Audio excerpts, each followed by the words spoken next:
Ashe. Greetings, greetings, welcome, welcome. Come on in. I will be forward momentarily. All is a blessing. All is a blessing. Your show will go live in 5 seconds. 4, 3, 2, 1. Come on in, Blog Talk Radio. Come on in, YouTube. Come on in, Instagram, Facebook, Periscope. Come on in. It's revolutionary. Hoodoo, New Orleans Voodoo, Secrets and Recipes. Where else would you be at this time of revolution, in this time of action and activism? Where else would you be? Come on in. Come on in. It's the house of the Divine Prince.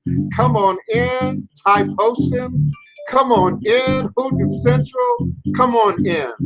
All my witches, all my practitioners, all my healers and heal hers, all my tarot readers, all my card readers, all my ruin readers, come on in, come on in, come on in. Welcome, welcome to the house of the Divine Prince. Come on in, come on in. The fire hot, the water is boiling. Come on in, come on in. Welcome, welcome. Greetings and salutations. All is a blessing. All is a blessing. Greetings, beloved Kiona. Welcome, and please come and help a brother out. Hallelujah. Aye, Bobo. All is a blessing. Yes, greetings, greetings. Get involved, do something, activate something, move something forward, push from the back to the front to open the way. Come on in, pour a libation. Omi tutu, ona tutu, ile tutu, babagba koshiku, koshiku fatiku. Come on in, come on in. You better break out your Florida water. You better break out your lavender water. Yes, indeed. All is a blessing. Yeah. Come on in. Welcome. Come on in. Come on in. Come on in. I got a lot to say. Got a lot to say. Got a lot to share. Come on in. Greetings, beloved Minister White. Jay White. Come on in. Greetings, Chef Bougie. Welcome, welcome. Come on in. I got food for you. Oh, it's not that edible food. But come on in. Come on in. It's that spirit food. Welcome. Greetings. Greetings. Hi, Bobo. Sylvia Bell. Come on in. Arisha. Come on in. Mojuba Arisha. Come on in. Hi, Bobo. Hi, Bobo. Yansa, come on in. Olukoso, come on in. I'm on fire, y'all. You better call somebody. Technology be damned. You better call somebody. Yes, we're moving forward. We're moving forward. How many of you can see 2021? How many of you can see 2022? We're moving forward. We're moving forward. How many of you can see July, August, September of this year? In this moment, in this time. Come on in. Let's talk about it. I'm taking your questions, your comments, your requests at area code 845-277-9143. I'm going to say it again after my music stops. Come on in. Kiona going to say it again. Come on in. Welcome and greetings, greetings. Divine all blessed greetings and salutations. Greetings, Thy Marcus Hart. Greetings, Serena Newberry. Greetings, beloved. Yes, come on in, Chris. Come on in, Chris King. Come on in, beloved. Hi, Bobo. Aboru aboye, aboshishe ashe. May I ever reach your room. May I ever be accepted. May I ever allow what we desire to come to pass. Asheo, ashe, asheo. Yes, greetings. Divine all blessed peace and love, joy and prosperity. As you can tell by my energy, I'm on fire. I'm on fire. My head has been hot. Hot, hot, too hot to even broadcast. We've been busy, we've been moving forward, and I got a lot to say. Call a friend, call a family member, call a supporter, call a frenemy, call an enemy. I don't care, but spread the word, spread the news. The Divine Prince, Pan-African spiritualist, practitioner, author, and advisor, Elagun Oloye Hoodoo Obeah Bokur, is live and broadcasting with you and for you again on air. Divine, all blessed, peace and love, joy and prosperity, elevation, revelations, and manifestation. You are sitting now live with the Divine Prince, and always in archive at your leisure and convenience on various platforms. But most certainly here on StreamYard, YouTube, Facebook, Instagram, my Twitter, Periscope, and many other platforms. Welcome, EarthCam. Welcome, greetings. And I always welcome and greet my new listeners, my new visitors. Please stay with me. I assure you it's worth your time. I assure you it's worth your effort and your investment. I am a Pan-African spiritualist, practitioner, author, and advisor. Elagun Oloye Hoodoo Obeah Bokur are not just titles, but they're what I do. They're who I be. They're how I show up. They are indeed at the core of what I represent here in this shared space. Sharing with you in all things spiritual, mystical, metaphysical, cosmic, universal, evolutionary, revolutionary, healing, and holistic. We talk about more than just voodoo here. We talk about more than just roots here. We talk about more than just religion and spirituality here. But I bring it from a Pan-African hoodoo world spiritualist perspective. Understanding that all is truly and indeed a blessing. All is a blessing. All is a blessing. If you can just see beyond the veils, for it is all just an illusion and a test. And one of the greatest divine mysteries of this life cycle. This is my constant prayer, my mantra, my affirmation, my reverberation, my reiteration, and it is my ever-living reality. It's the first thing I say when I wake up. It's the first thing I think when I come cognizant in the morning.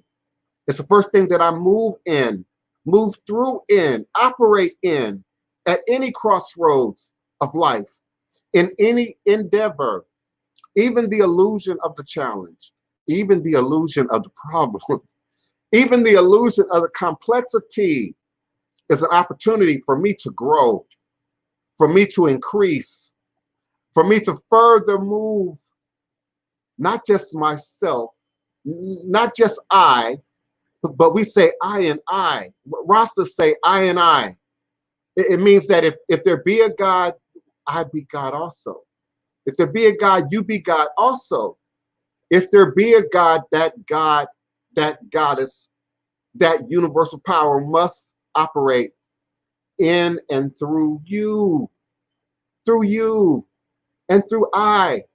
Even your exalted elders said so. Even your exalted prophets said so. Even your exalted leaders said so. Said so. So be God today. Be goddess today. In this divine moment in time space, invoke the serenity prayer. Be clear about what it is that you can control. Be clear about what it is that you dominate. Be clear about what it is that you have creative power in to create and recreate the reality that you desire. And focus your energy there. Everything else is a waste, beloved. Everything else is an illusion. Anything else is ego. Thank you, Kansas City. Anything else is illusionary. Anything else is just a vapor of smoke. Anything else is just a spell. A spell is a temporary. I like that which is consistent, persistent, reliable, documentable. You know, this is indeed another edition of Revolutionary Hoodoo, New Orleans Voodoo Secrets and Recipes. We are operating today on Wednesday, June 3rd, 2020. Very powerful cosmic crossroads, if you will. And I am emanating and vibrating with you and for you, live, virtually, verbally, cosmically, quantum universally, from this working temple of the House of the Divine Prince, Typosin's Hoodoo Central, in this legendary, historic, beautiful, most enchanted, some would say most haunted city in America, New Orleans, Louisiana, the land of my ancestors and those who came before me along this hoodoo, voodoo, obey a life path and journey. I can prove it. I got the documentation. I got the DNA. I got the footprint.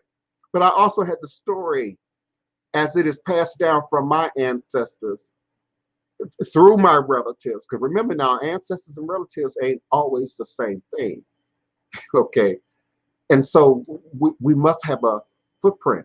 We must have a documentation of our journey, particularly in this dispensation. Understand, we live now in a time like none ever before in the history of the planet. Think about the Egyptians, where if you weren't rich, wealthy, connected, resourceful, your name was not carved in stone. Your image was not reproduced, you know, in mineral formation. And so we live in a time where our footprint is being documented. You're worried about the government, I know. You're worried about Big I, Big Brother, I know, and the Big I of Big Brother. I know, I get it. But what about those who follow you? What about those who come after you? What about those who we owe it to leave a blueprint? A blueprint of how to do, how to move forward. And you might say, oh, well, it wasn't a blueprint left for me. I had to go out there and get it on the bricks. So did I. I had to go out there and get it on the street. I had to go out there and get it on the stone. Thank God. E by E, give thanks that my mother instilled a foundation that I could operate in spiritually and religiously and culturally and intellectually. But my father, give thanks, gave me my sense of war, my sense of battle, my sense of dominance in my domain. In my domain. And my domain is voodoo, spirituality and religion, and the culture, the practice, the revival of voodoo worldwide, wherever the footprint I left, wherever the footprint you left, wherever the footprint our ancestors and those who came before left. It is indeed voodoo worldwide. ATR now transcends just the mother continent. ATR now transcends just the United States and our Black consciousness. It goes so much beyond that, so much bigger than that. We look at the news, and of course, I always talk about the weather. I always talk about the season that we're in. I always talk about the ritual calendar, if you will, that we are operating in order for me personally to have some blueprint for the day, but also for me to bring something to the ministry that's of value. And listen, you're going to hear me say ministry a lot. I'm not invoking Christian. For my new listeners, my new viewers, this ain't about Christianity. This ain't about Catholicism. This ain't about Islam. This ain't about Judaism. Any operation. I look at art. I look at music. I look at sculptors. I look at crafters. I look at creators as operating in ministry. That which changes the mind, the consciousness, the heart, the spirit. See, in this world, this Western concept of what is it? Division of labor, you know, where you get sort of locked in, stereotyped in, pegged into a particular path, a particular walk, a particular way of doing things. But in an indigenous world, you operated first by spirit. You operated first by nature. And so indeed, at your root, you know, you are fire, you are water, you are air, you are gas and ether and consciousness at your very root. And so we must have a blueprint. We must have a plan. Just like a quartz crystal, we must have a program each and every moment of each day in which to move forward in.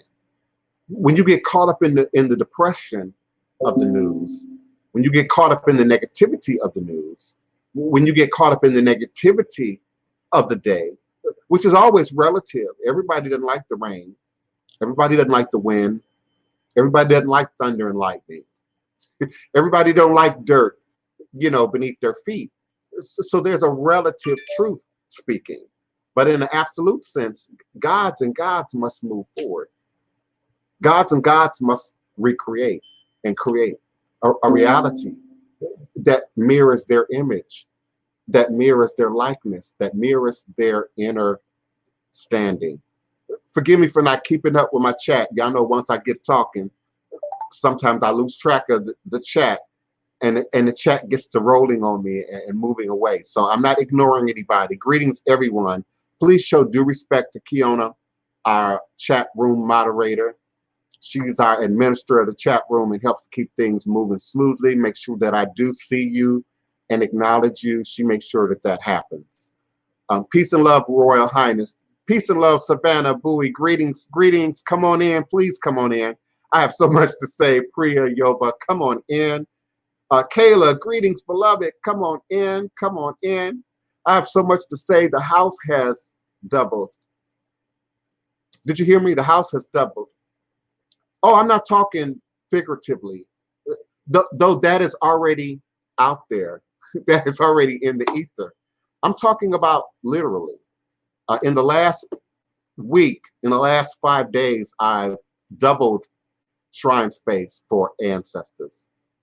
Not my ancestors, but for your ancestors and those who are doing the work, those who are actively in homework and ancestor work and divination with me at this time.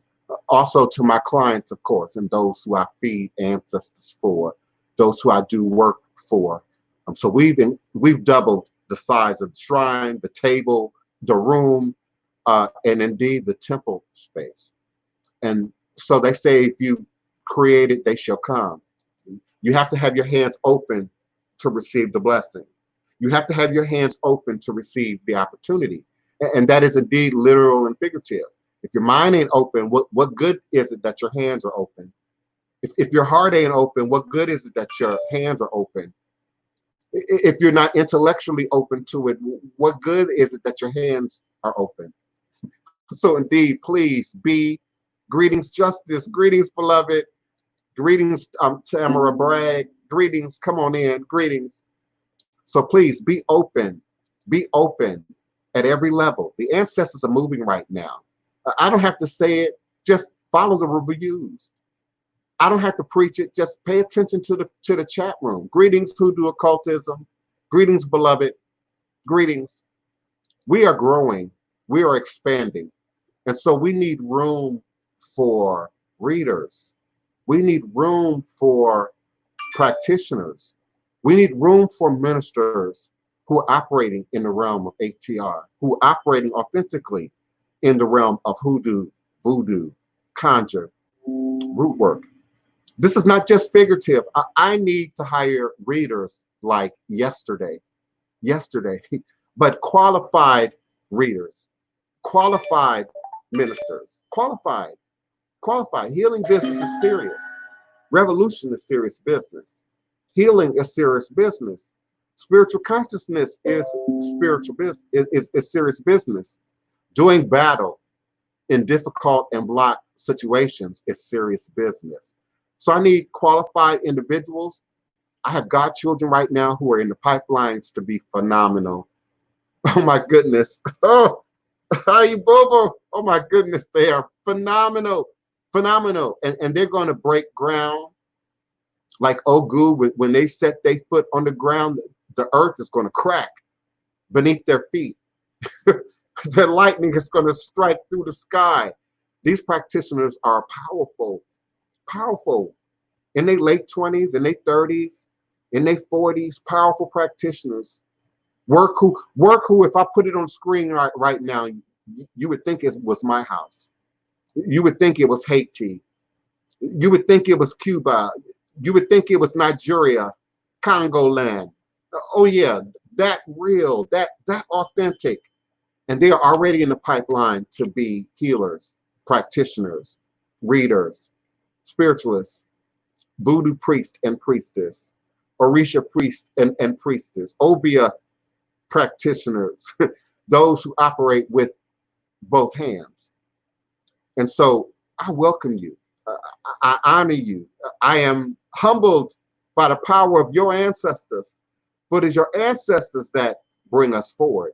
It is my ancestors and your ancestors of whom shoulders and foundation we now have our present standing.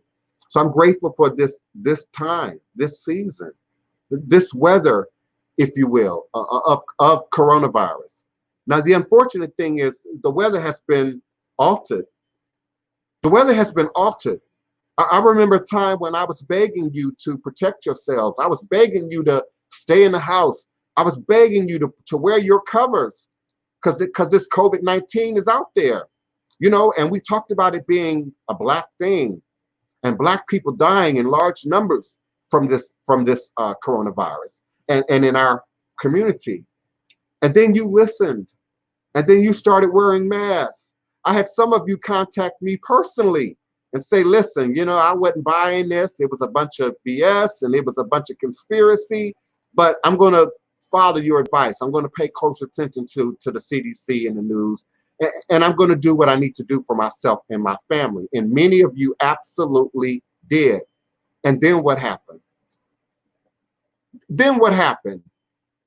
Another lynching, another public murder of another life, of another black life.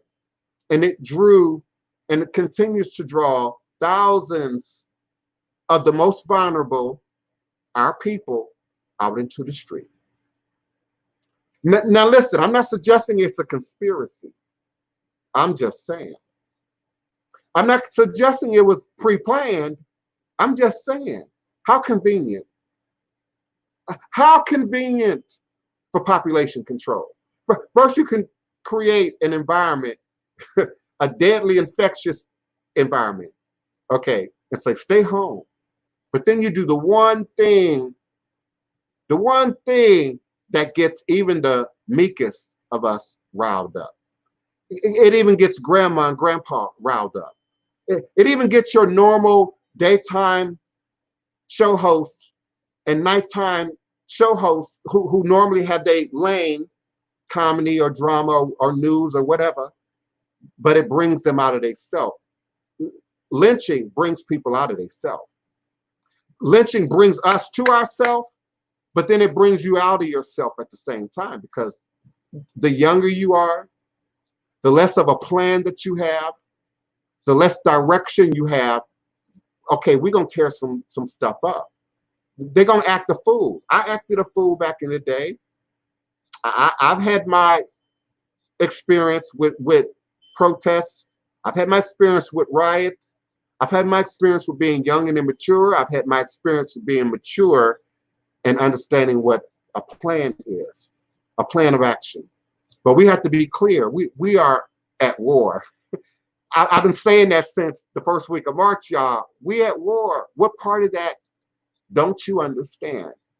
What part of that don't you see? So our young people are out there. Yes, our young people are out there, and ancestors be praised. May their immune systems be strengthened. May their bodies be protected. Let's pray they're getting water and they're eating fruits and vegetables and getting rest and doing the things that keep their bodies empowered. Our young people, our young people.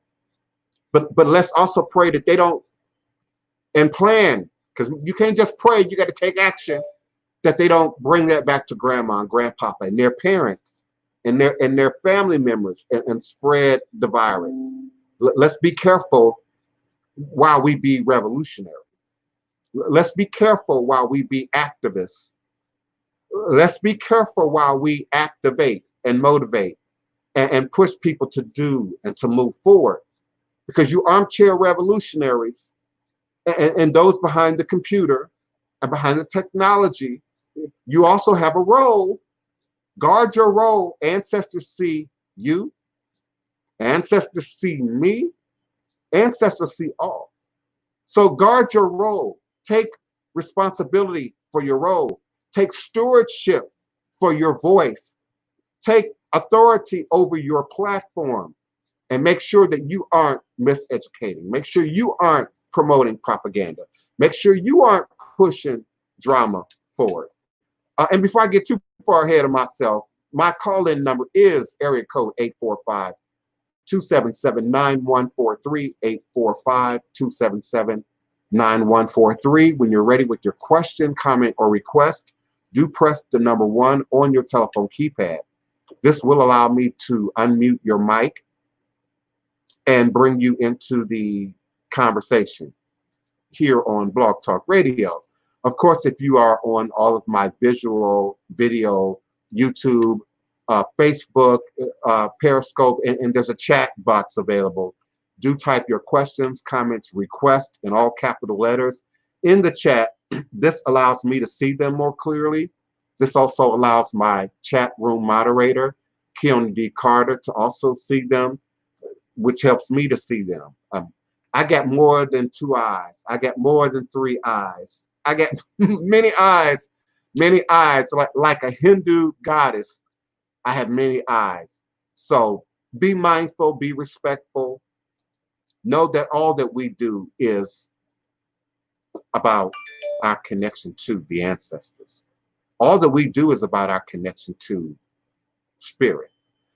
This isn't about a commitment to me. This isn't about a commitment to the House of the Divine Prince or Hoodoo Central, LLC. This is about a commitment to the ancestors. This is about a commitment to the Most High, to Mawa Lisa and Olodumare, or Olofi. This isn't about a commitment to flesh. This isn't about a commitment to the material realm. This is about something greater than, more powerful than. I don't do this for you. It might feel like it. It might look like it. You might appreciate it. I don't do this for you. I do this for the ancestors. I do this for the ancestors. That's why I do this. The ancestors determine what I do every day. I say all is a blessing, and then I go before the ancestral room. I can roll out of my bed and fall down on my face, and my head will be in my ancestral room. Then I gotta just get up on my knees and then crawl in, or back in, and I'm in my ancestral room, and it is indeed a room. I need enough space for my ancestors, both lineages. Give thanks, Modope Egun, but also yours, and those who which are my godchildren, those of which who are my initiates, those who are which I'm doing work for. They are all represented in my ancestral room. No, I don't put my ancestral room on camera. My godchildren tell you that they don't even get a whole lot of pictures of my ancestral shrine.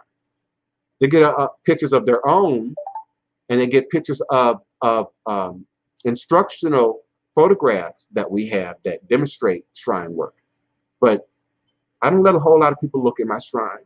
It's not too many people who physically been to my house who've been up those red stairs. If you've seen me on TV, you know about those red stairs. It ain't too many people who've been up those red stairs. I wouldn't expose your ancestors to strangers. I wouldn't expose your ancestors to random people. I wouldn't expose your ancestors to random energy. It's not protocol. It's not professional. It's not proper etiquette, if you will. So in the spirit of things, I'm grateful for those of you who are indeed finding your power, finding your voice, finding your inner strength. And let this not be a seasonal thing. Let this not be a temporary thing. I'm coming, Keona. Let this not be, a faddish thing. Greetings, Keona, beloved. Welcome. Hello, how are you? All is a blessing. All is a blessing indeed. If you can see beyond the veil, it's always a blessing.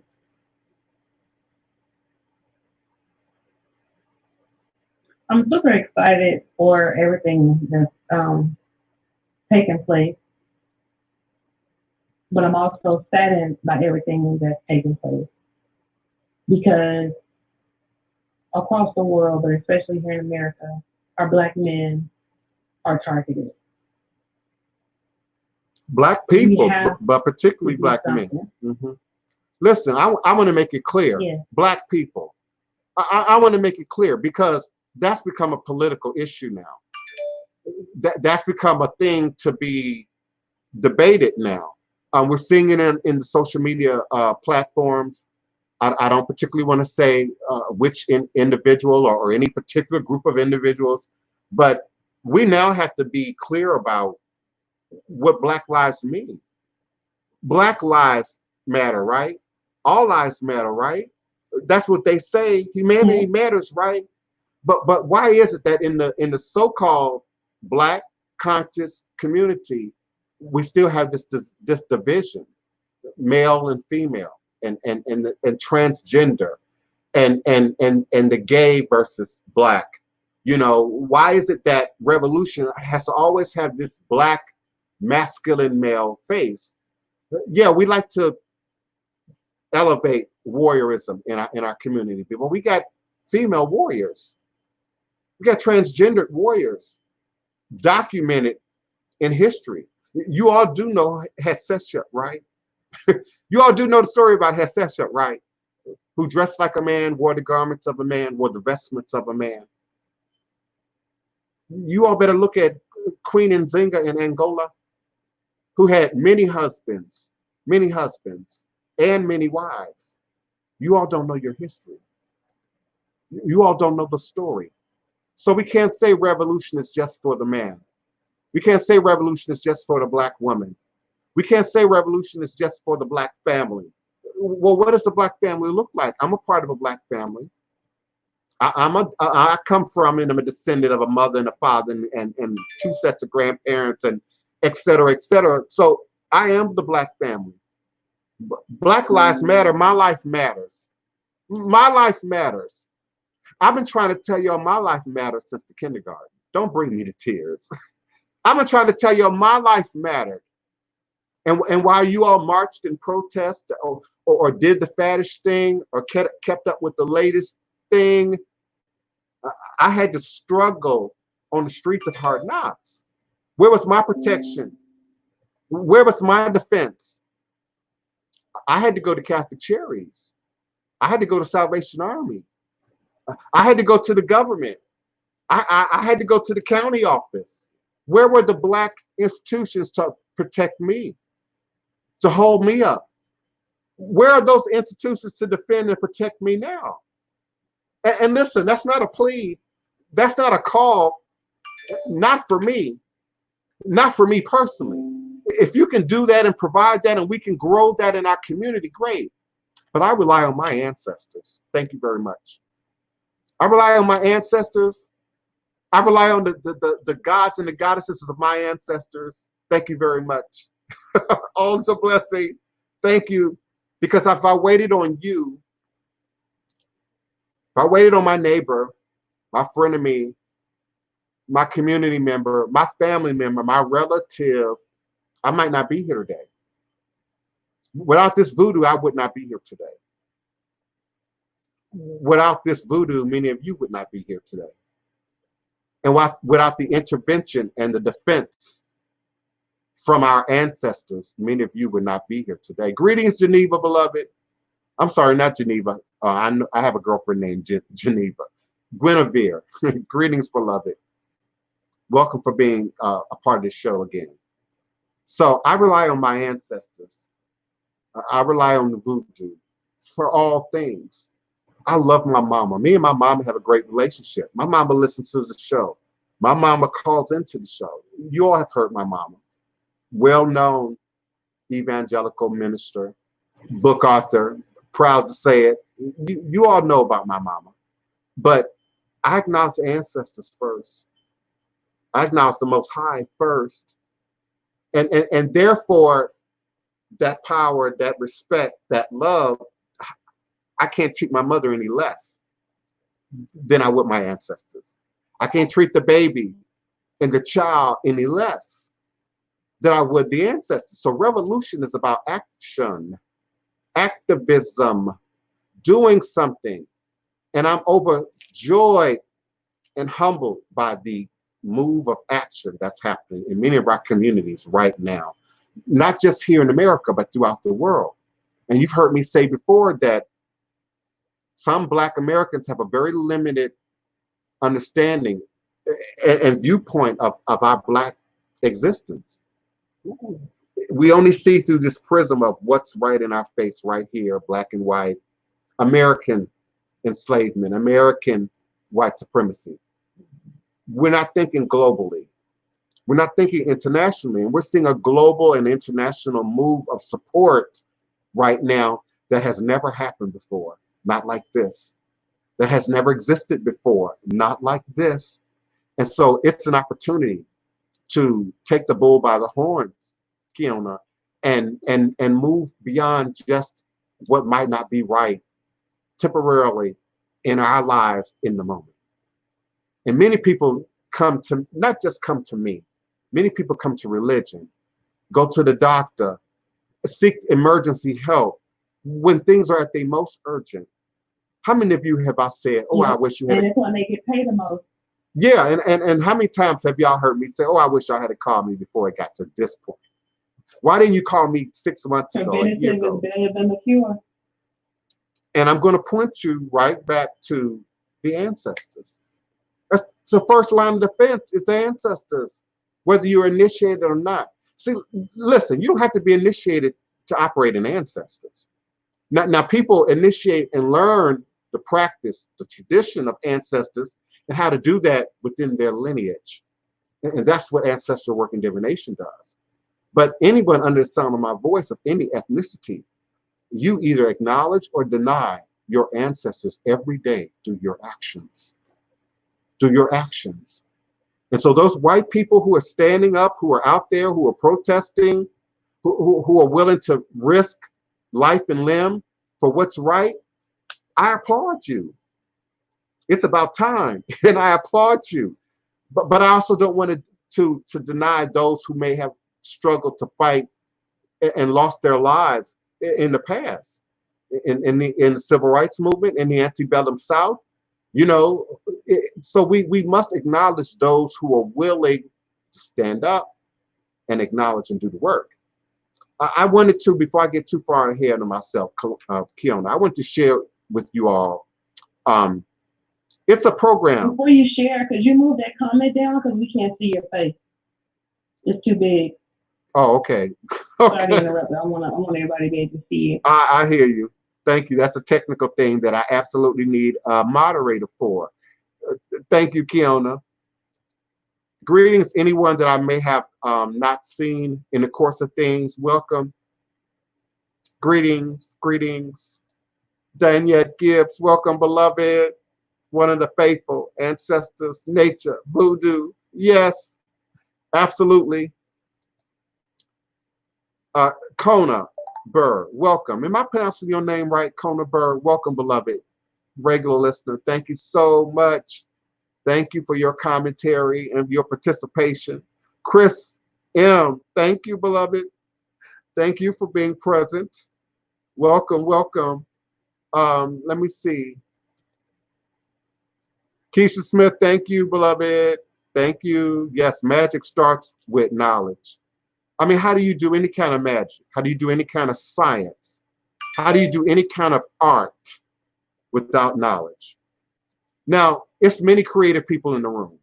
You know, I've been playing the piano by ear since 3 or 4.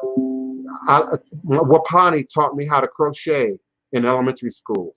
I mean, you know, but you have to then take your craft, your skill. My nephew, Chris, is an expert chef, cook, you know, but then you have to gain experience. You have to be mentored. You have to learn the technical words and the usage of your technology. And so spirituality and religion is another form of technology. It's another form of technology. And how we apply it has everything to do with our knowledge base. So you can't operate in magic, ritual, ceremony, and expect absolute results and expect guaranteed results without operating from some science base, some knowledge base. And so this ain't random.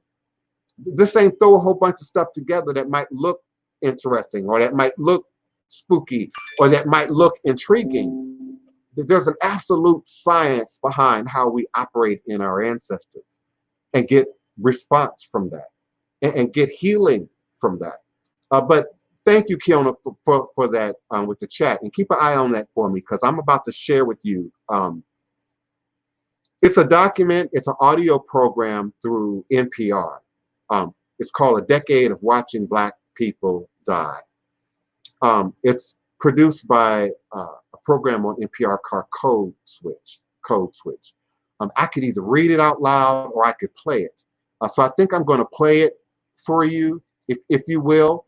Kiona, if there's any technological issues, please let me know so I can correct that, particularly reverberation on the Blog Talk Radio line. So I need you to listen there. And then, of course, the people in the chat, let me know how this sounds. Support for NPR and the following message come from insurance. State Farm helps you find the right policy to fit your needs. When you're looking for coverage or assistance, like a good neighbor, State Farm is there. I hope there's no issue with me. Just a heads up, this episode contains language and content that may be disturbing to some listeners.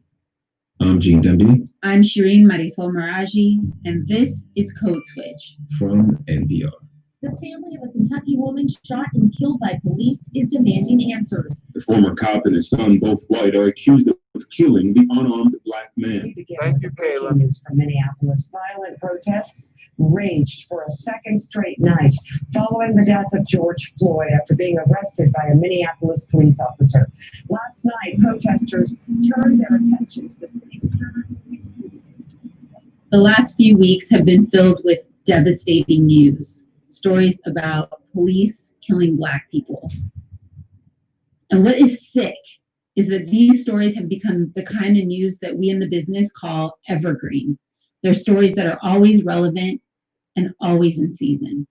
These calamities are so familiar at this point that their details have begun to echo each other. In July 2014, a cell phone video captured some of Eric Garner's final words as New York City police officers sat on his head and pinned him to the ground on a city sidewalk. I can't breathe. On May 25th of this year, those same words were spoken by George Floyd just before he died. He pleaded for release as an officer kneeled on his neck and pinned him to the ground on a Minneapolis city street. So we're at the point where the verbiage people use to plead for their lives can be repurposed as shorthand for completely different stories. And part of our job here at Code Switch is to contextualize and make sense of news like this.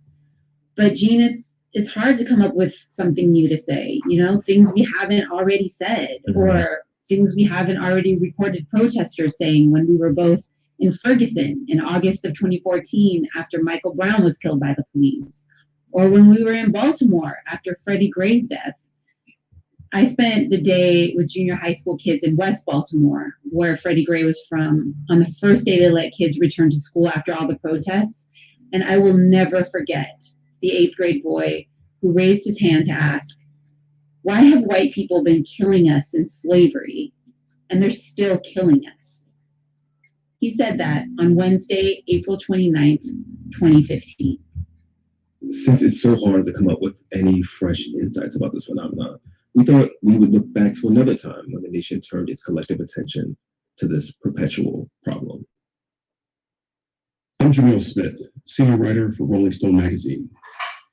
And when I was at the New Republic, I wrote an article entitled, "What Does Seeing Black Men Die Do for You?" It was published on April 13th, 2015.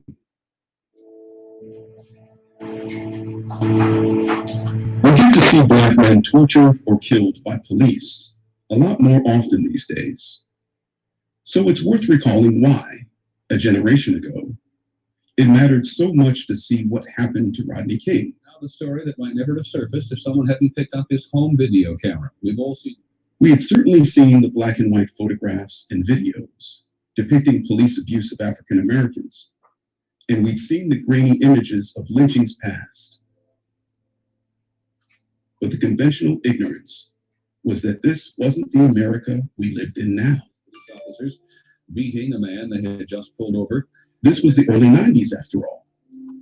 This was an America that viewed law enforcement in the context of the popular reality show Cops, and where Morton Downey Jr.'s tabloid television style made uncensored aggression a form of entertainment.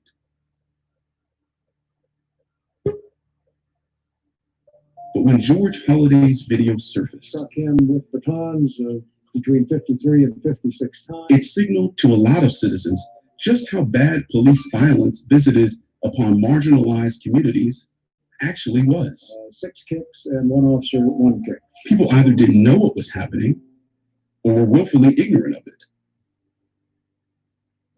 They needed to wake up. The Los Angeles Police Department has a history of brutality and misconduct that goes back a quarter of a century. Today, we are not sure that the police is there to protect us. The fear of becoming the next Rodney King is still here. But what has changed is how often we are viewing that fear being realized. Jamil goes on to write that the ubiquity of cell phone cameras and dashboard cameras means this uncensored horror has become available on demand. He says he watched 22-year-old Oscar Grant get shot and killed by a police officer on YouTube before it made it to broadcast news. That happened in Oakland in 2009 on New Year's Day. And it really marked the beginning of this grim genre, in which the slain become memorialized as hashtags. Hashtag Justice for Oscar Grant. And remember Walter Scott and Eric Harris? Jamal writes that the videos of them being killed became public almost back to back in 2015. Both men were running away when the shots were fired. Walter Scott, 50, was trying to escape North Charleston police officer Michael Slager, who shot him 8 times in the back before planting evidence near his body to support a false account of the incident. Eric Harris was running from a team of Tulsa County deputies when elderly insurance executive Robert Bates, whose donations to the sheriff's office and modicum of training earned him the title of reserve deputy, shot him dead.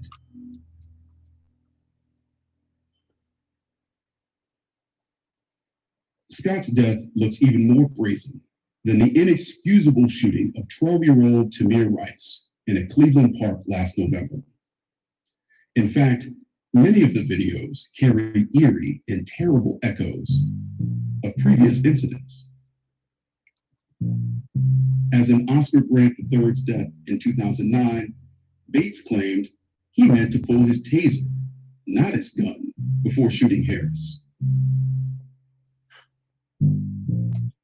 Eric Garner's futile cry was evoked when a mortally wounded Harris yelled, "I'm losing my breath." "Fuck your breath," Bates' fellow deputy responded. The police dashboard video of Floyd Dent's traffic stop in Inkster, Michigan, 3 months ago, brought to mind the brutal beating of Rodney King. Officer William Melendez, as the tape shows, began beating Dent savagely almost as soon as the 57-year-old motorist was pulled from his vehicle. He's seen punching Floyd Dent 16 times in just 10 seconds. Melendez was suspended for 5 days last Friday, and a report out of Detroit's ABC affiliate says he could lose his job. Slager was fired by his department and charged with Scott's murder. Michael Slager was sentenced to 20 years in prison. We see these arrests and firings as victories in the struggle for Black liberation from police violence. But how much will an oversaturation of videotaped Black death move our justice system and government to action? Does dozens of Rodney Kings haven't been enough to move the needle significantly. The videos have helped spur civic protest, which surely have led to more media attention and perhaps legal action. But they haven't slowed the rate of killings, nor made the officers responsible more accountable. Instead, we face a continued insistence from many that we live in a properly policed America, despite video evidence.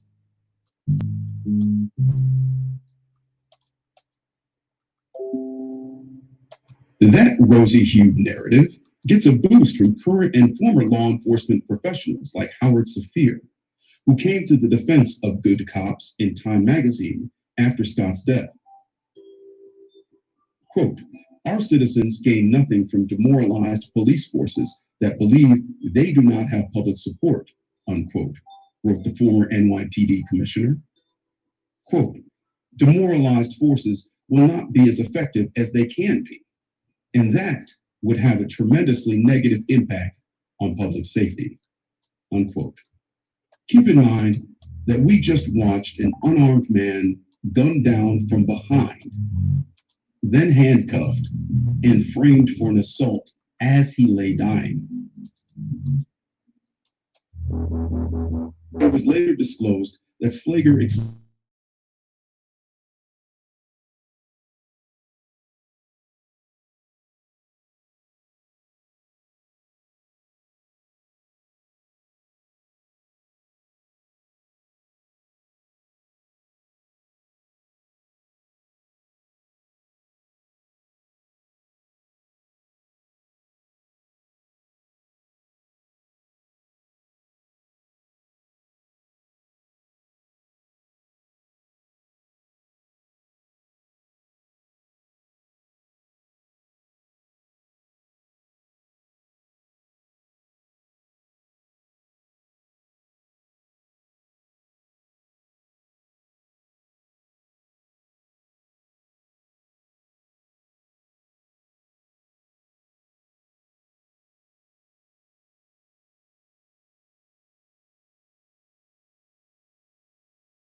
and concerned citizens continue to spread these images throughout social media to alarm and Can you hear me inspire. now? Can you hear me now, Sheree?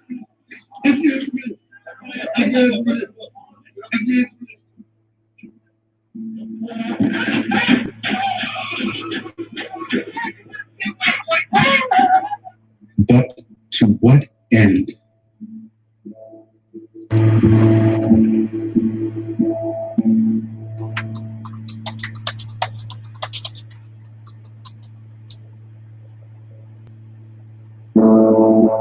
Can you hear me? After Scott's death, Time magazine felt the need to declare on its cover Thank you, Kona. that Thank Black Lives Matter. That statement, still inspirational to many, can seem like an awfully low floor for social advancement. Black people have been telling the white power structure that I am a man since at least the 1968 Memphis sanitation strike. America has taken its sweet time in granting Black victims this mild degree of humanization. But despite actually seeing the brutalization of our bodies in more vivid detail than ever before, Tamara the Bragg, police and government give me have a remained unmoved. I tremble to think what act or accompanying footage will be required for the powers that be to finally see what is going on.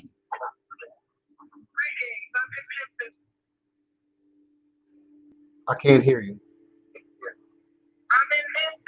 Oh, okay. Yeah, I can hear you now. Okay, great. As I revisit this piece, a little bit more than 5 years after I wrote Peace and blessings. I'm live on air. I'm astonished by how much of it I could put into a column today. I do have an initiation that involves terror. Stay with us. This message comes from NPR sponsor BetterHelp. BetterHelp offers licensed professional counselors who specialize in issues such as isolation, depression, stress,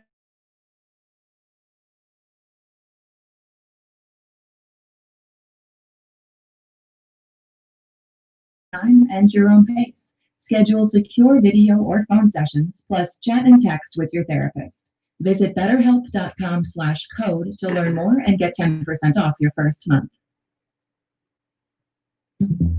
There's no getting around it. The coronavirus pandemic has upended everything, and daily decisions made by the White House and Congress will radically impact the human and economic toll. To keep up with the latest, join us on the NPR Politics podcast. We'll cut through the noise and let you know what decisions are being made and how they affect you. Shireen, be patient, Tamara Bragg. Code Switch. Please be patient. And we're back with Jamil Smith. In 2015, he wrote, "What does seeing Black men die do for you?" And he said that so much of that piece can be written using the same words today, 5 years later, especially the ending. America is still taking its sweet time in even recognizing our humanity in terms of its laws, in terms of its mores, in terms of its practices.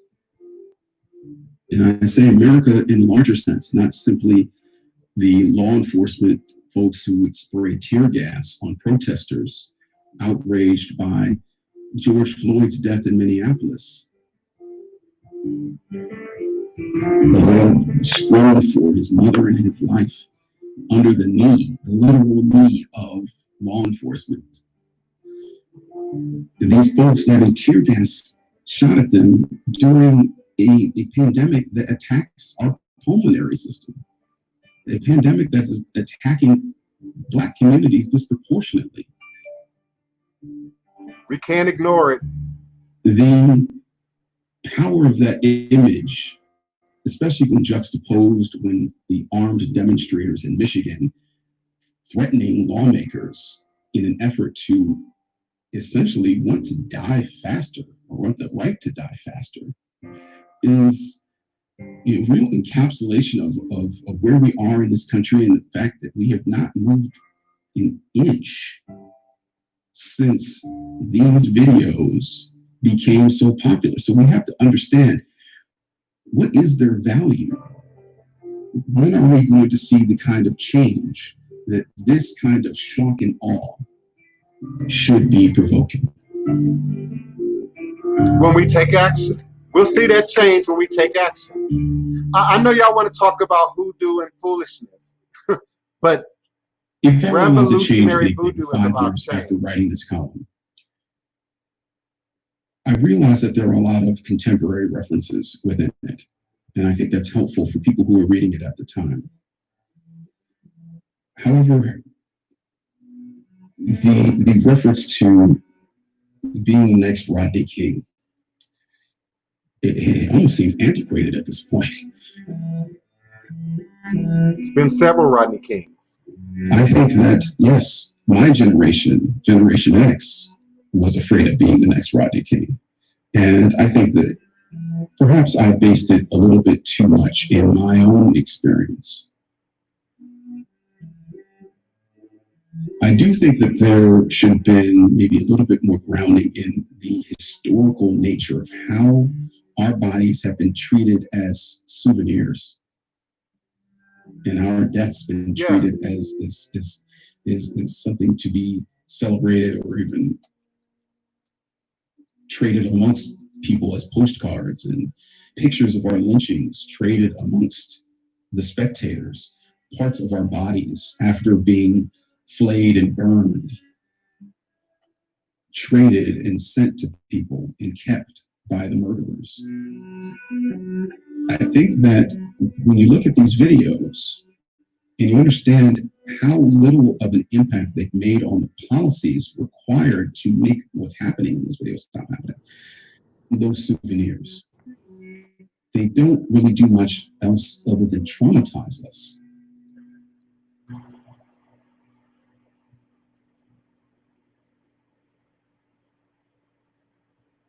The title of my column from April 2015 refers specifically to Black men. And at that time, we only seen videos of Black men dying or being accosted by the police. Of course, later we saw Sandra Bland. And we've seen so many other cases of Black women who have been victimized, who have been brutalized, and who have been killed by police, most often for no reason whatsoever, for no charge filed. For being black. Breonna Taylor in Kentucky has not received nearly the amount of press coverage or attention or even protest that George Floyd has in Minneapolis. The reasons for that may be traceable, of course, to gender. Are they also traceable to the fact that there was no video of the incident? Is this a case where video has relevance? These are things that we should be discussing. And I think we'd be foolish to dismiss gender as the primary cause of that. I think certainly, we have normalized violence against women and against transgender women specifically to a point that is absurd. The death of Nina Pop from stabbing earlier this year barely got any notice, and she was about the 10th or 11th victim of transgender violence in America this year, and we're not talking about it. We're not discussing this as an epidemic in our society. Now I'm buffering. Come on now. Now I'm buffering. We ain't got but like 2 more minutes of this. Come on now, stop the buffering. But I said it before I played the actual broadcast, that if Black Lives Matter, then all Black lives must matter. My life must matter. The gay Black life must matter. The transgender Black life must matter. The Black woman's Black life must matter. The Black child's life must matter. And the Black man's life must matter. All Black lives should matter. And we're still debating that in the quote unquote conscious community. It's one of the reasons that I don't support Jamaica till this day. And the homophobia that is bred in Jamaica. Homosexuals are being murdered in Jamaica. Transgender people are being murdered in Jamaica. Women are just being randomly murdered in Jamaica. And there's no big to-do about it. There's no big conversation about it. There's no big rigmarole or uproar about it. I can't seem to get beyond the buffering, y'all. So Tamara Bragg, beloved, come on in, Tamara Bragg. What is your question or comment? Tamara Bragg, can you hear me? Hello, hello. Keisha, are you, Keisha, are you still on the phone with me, Kiona, beloved? I'm still here. Okay, good. Tamara Bragg, I don't know where you went, beloved.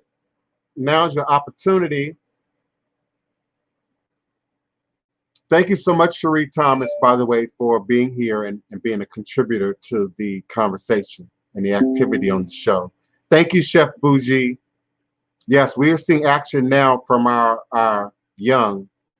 We need to not criticize, but to support and guide that they are doing the work. And listen, I can't say that we wouldn't do. I believe every generation has a responsibility to the ancestors. Every generation has a responsibility to the work. And I talked about this yesterday. So we stand on a scaffolding of the civil rights. We stand on a scaffolding of the women's suffrage and Black women getting in the muck, in the mire, to create an environment that we can have this sort of activity and action and protest today. We have to consider transformation of technology. We have to consider the newness of social media and the effect that now has on the movement, if you will, and how we activate in the street. So I agree totally, Chef Bougie, with your comment. I just don't agree that it's something that we didn't do, or like we left some work undone. Oh yeah, Jamaica is off the chain, Kiona. I have horrific stories from straight people coming out of Jamaica who either had somebody gay in their group. Like one story, there was a lesbian couple in the dynamics of this female retreat, and they were in cabins, huts, in the mountains in Jamaica. And once the hardcore got wind of the presence of this lesbian couple, they hacked with machetes. Where my machete? They hacked down the hut that they were staying in. And these women had to flee running on foot down the mountain to save their lives. And that's just one story. There was a well-known, internationally known gay activist in Jamaica that was murdered maybe 2 years ago. Wasn't no big rigmarole about that. Wasn't no kick up dust like that, you know. And we've become sensitized to death in our communities, really, to a sickening degree. So on the one hand, you know, we sort of negate or overlook or deny or go into a cubbyhole when these sort of political deaths happen. But then there are those in our community that have a very streamlined, tunnel visioned focus about what revolution is and what revolution should look like. There's a video going around right now on Instagram of a transsexual individual being brutally attacked. And it appears, now I didn't get any clarity about where was this? What city did this happen in? What's the date on this video? But it's hot right now in Instagram. So it looks like it could have happened during the protests. It looked like it could have happened during one of these Black Power, Black Lives Matter, humanity-based protests, and they beat this child down. Now there are rumors, well, it happened because this happened. Well, it happened because she was in some kind of altercation with a female. But that's still not clear, you know, and did the female start the fight with him because he was transsexual? That's still not clear. But the fact that it would be promoted right now is just ugly. Please bear with me. Greetings, how may I assist you? Yes, beloved, listen, please ignore how I sound. I'm live on air. I'm live on air right now on video and radio. So they can't hear you, they can just hear me. So that's why I sound weird. So go ahead. Go ahead. Okay.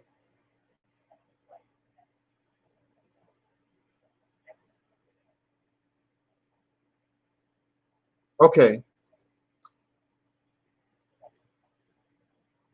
I just need to be sure that I can go in there and handle my labs without a problem.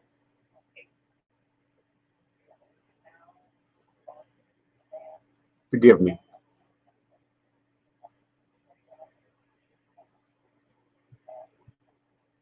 All right, thank you so much. Thank you. All is a blessing. Peace. Bye-bye. Gotta handle that diabetes now.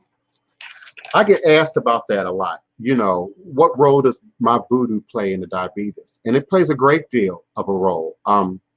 What I eat, what I drink, of course, the herbs and the roots that are available to us, and our knowledge of that plays a big role in why I'm not overweight and experiencing dialysis and many of the other things that people do unfortunately experience with diabetes. I could use a little bit more time away from this chair, and so again, I need hands on deck. I need readers, spiritualists, ministers, healers, healers. I need people who are able to work in women's issues, family issues, urgent care issues, drug addiction, violence, domestic violence, imprisonment, you know, all sorts of very dirty, hands-on issues that we have to address at the grassroots level. People ain't just calling about bring my boyfriend back. People ain't just calling about that.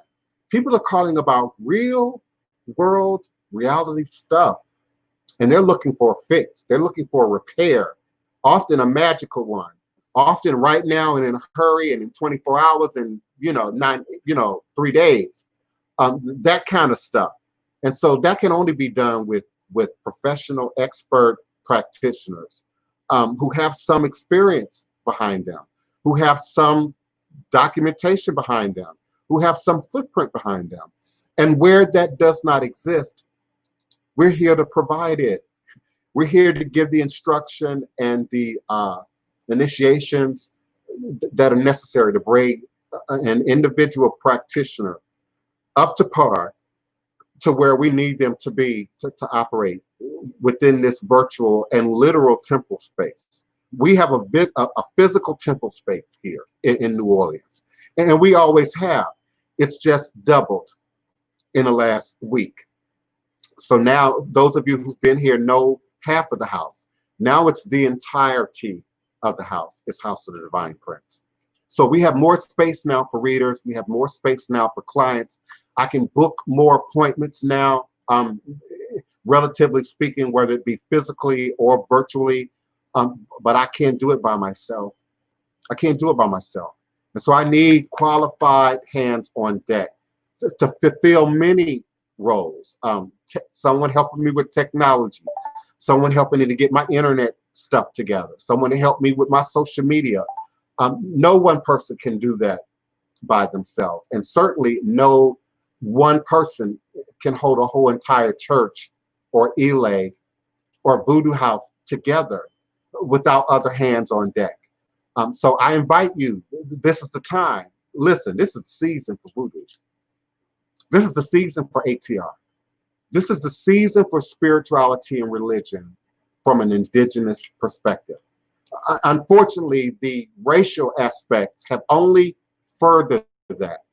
This started out as just a viral warfare, targeting everybody, but particularly people of color, and the darker you are, the more so. Okay, but now it's about being Black. Now it's really about race. Now it's gotten intense. Now the fire is hot. And so now it's a time for activism. Now it's a time for the hoodoo practitioner, root work, and the conjure man who knows what they are doing to step forward and to do something other than nonsense. I don't take nonsense requests. I just don't. And spells are temporary. I don't fool around with spells. I fool with what's consistent, persistent, lasting, documentable. Okay? Real time results right here, right now, in this divine moment in time space. That's one of the things that turns me off to world religions, the three major world religions. That idea that wait till the by and by, wait till you die and get to heaven, wait till you get to the, I couldn't make sense of that. Not when I was living in hell right here. Not when I was battling demons right here. Not when I'm battling jinn and madness right here. And many of you all are as well. And so the result-oriented nature of voodoo and indigenous practices is one of the things that was the seller for me. And when I began to operate in the realm of Eguns and Gede and the dead and ancestors and acknowledge the power of that, oh my goodness, the power of that. You all have heard me tell my story. You know, when I first came to New Orleans and I was homeless and living out of the Brentley mission. Many of y'all don't even know nothing about the Brentley. And Ozen and N. I went to the cemetery every day. I went to see Marie Laveau every morning. You can't even do that now. Now you got to be with a tour group to even get in there like that, unless you're well connected, or you have a member of your family in that cemetery. You just can't do that anymore. But the acknowledgement of ancestors, that's the secret. Some of y'all sitting here patiently waiting on my secret. That's the secret. That is the secret. Call down your ancestors, invoke your ancestors. Know and understand how to operate in the realm of ancestral worship, ancestral honor and acknowledgement, ancestral intervention, and all other things move forward. This is not a denial of God. This is an embracement of God. God created humanity. God created this DNA chain, this Jacob's ladder that we all are participating within. God created mom and papa, you know, and giving birth, you know, and life. And so our ancestors would stand up in our blood, would stand up in our DNA. That is your first line of defense. That is your first line of defense in all things. And not just battle, not just health and wellness, not just warfare, not just spiritual battle, but in loving relationships and how you earn your living, in education, in consciousness. Your ancestors are there. Before you acknowledge or read, before you acknowledge Lo-Wa. And so what are you waking your ancestors up to do? What are you waking your ancestors up to hear? What are you demanding your ancestors listen to? What are you demanding your ancestors then push forward in this environment? Greetings, Tamara Bragg. Are you there with me, beloved? I'm here. I'm sorry. I was connected before, but it's storming. It is storming outside here. So I know you're in New Orleans. I'm in Baton Rouge, and it is just like raining cats and dogs. So I got disconnected briefly, but it's a pleasure to be back in the building with you. Yes, you as well. Thank you so much for being here and being here. You know, this is a part of my dream to have a space where we would come and we can see each other. Yes, and sir. interact with each other, you know, without us all having to come to New Orleans, without it coming to Louisiana. You and I are just fortunate we here, you know. We are already here. Yeah, we already here, but we can share a little of Louisiana, you know, virtually in this way. What's your question? Did you have a question or comment for me today? Well, I did want to see, you know, how, in what way can we as a people really truly join in unison as far as keeping our people that's out there on the front lines protected? The energy around the nation right now is really weird. I don't know if people have noticed that, but it's weird. And I've noticed today that my spirit just felt off. So I did my own little meditations and prayed and stuff. But how do we come together to protect those that's out there really fighting for justice and change and keeping the purpose pure? Because we have these anarchists and these people out here presenting themselves as Black Lives Matter, but and tearing up stuff, and they're not actually representing what they're trying to do, and it's putting a bad name on the movement. So how do we keep them protected and keep our voices heard in the meantime? I think that's a great question, beloved. That's a powerful question. And it's going to require me, as you know, to say more than one thing. Yes, right. First thing is do what you do. Do what you do. Do what you know. Do what you understand. Don't try now to go beyond where you are. You know, if you're Christian, do that. Pray, call on God, you know, invoke your scripture. But if indeed you're operating in ATR, we have means of addressing that. And of course, all things the ancestors. Right. First, the ancestors.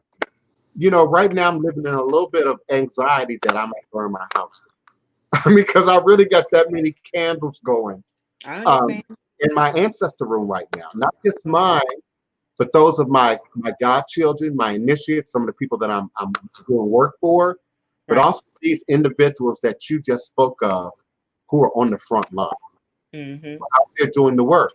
And you know, I don't want to speak something into reality that's an illusion, but in a better case scenario, we would like them to be prepared. We would like them to be well trained. Some of them don't understand that during the civil rights movement, for instance, they had classes, they had workshops. Now they might have called it Bible class, they might have called it the community meeting, but when you got there, they taught you how to use milk, for instance, to handle tear gas. They taught you how to navigate the police. They taught you how to go limp, for instance, and force the police to sort of pick up your dead body weight. You know, how to make your protesting and activism a little bit more relevant on the front line. That's not happening right now. Or it's now beginning to happen slowly, but behind the scenes. Right. I'm not even hearing well-vetted groups like Urban League, like NAACP. I haven't even heard from the Black Panther Party, I to be haven't fair, either. in terms of how to address this, how to act in this.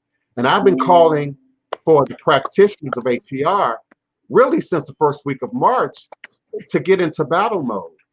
First, because of the virus, but now we have this whole nother element to it that validates a whole lot that I said on camera back in March. A lot of what I said in March is now being validated by what we're seeing now. So we've got to first do what we do.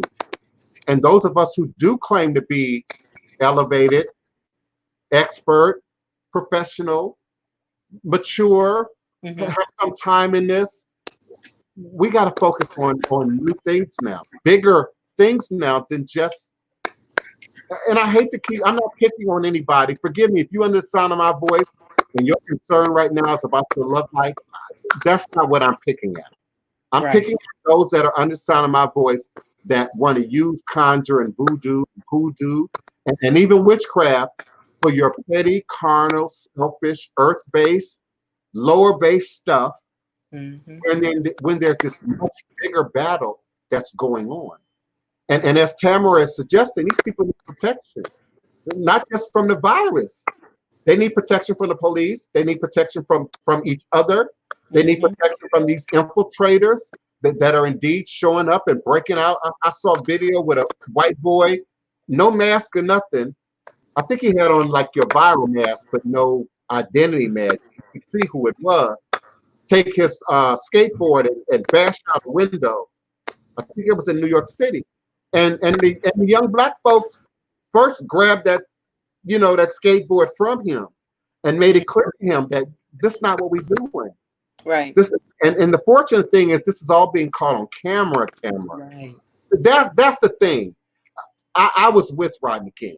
Let me be clear. I was there. I was at the Parker Center, at the police center, which is now torn down, when the whole Rodney King thing broke off. I was one of the first dozen people that showed up on the street when the verdict came down that let those police officers off. I was in front of Parker Center on the cell phone when we got word that they was turning over cars at Slauson and Norman. So I understand protests. I understand riots. I understand activism. I understand grassroots. And like we were doing that day, our leaders have to be on the street. But how do you do that, Tamara, with COVID-19? You can't fairly ask your 40-year-olds, your 50-year-olds, your 60-year-olds, your 70-year-olds to go out there. So we have to be present here in virtual space where y'all, your gadgets, your tablets, where you can easily access us. And those of us like yourself who are a bit more mature, a little bit more wise, we have to then speak out. Our voices have to be heard. When I think of Black Lives Matter, I say, does my life matter? Does my life matter? Seriously, not just to you, Tamara, but to those listening who don't click like or who give my show the thumbs down, when you feel like it. Does my life matter? But you say, do Black Lives Matter? And I've been saying for years, as long as my life matters, doesn't matter, ain't no Black life in the community safe. That's I've true. said that publicly over and over, many times. Call it voodoo if you want. Call it voodoo if you want. Call it the Swamp Queen voodoo if you want. But as long as my life don't matter, don't nobody's life matter. I've said it on Blog Talk Radio. If I can't walk around African, if I can't walk around gay, if I can't wear my jewelry, if I can't look like this without the scorn and the negative commentary and energy of other Black people, but you expect the world to acknowledge racism? But you expect the world to acknowledge police brutality against us? But you want it to be just you. See, that's the thing. Black Lives Matter when it's just you. What about the Black woman? What about the Black woman? Are you all aware of the level of domestic violence that's going on right now in the Black community? post, well, we can't say post, in the midst of coronavirus. Right. Where these women feel like they can't go, where am I go? I can't go to my grandmama's house, she's 70. Where am I going? They might not have resources, even without COVID. Where am I go? What am I do? I'm watching the numbers, beloved. My mother is an advocate and an outspoken person for domestic violence and women's issues. I'm paying attention to the numbers. They're skyrocketing right now. So your question is about it. What do we do? It's a lot we can do. Choose something, but stay in your lane. Don't try to go out in the street if that's not you. If you're not a young warrior and with a young immune system, don't try to protest. But like Tamara is suggesting, provide the milk, provide the water, provide transportation, maybe, provide resources, organize, help these young people organize. What I'm not seeing yet is organization. Yeah, it's all over the place. I hear people organizing around social media and, sort of being the talking head, sort of bringing that information forward, sort of giving commentary on it, but we're not seeing real organization at the street level yet, at least not beyond my house. Now, there's that we are doing.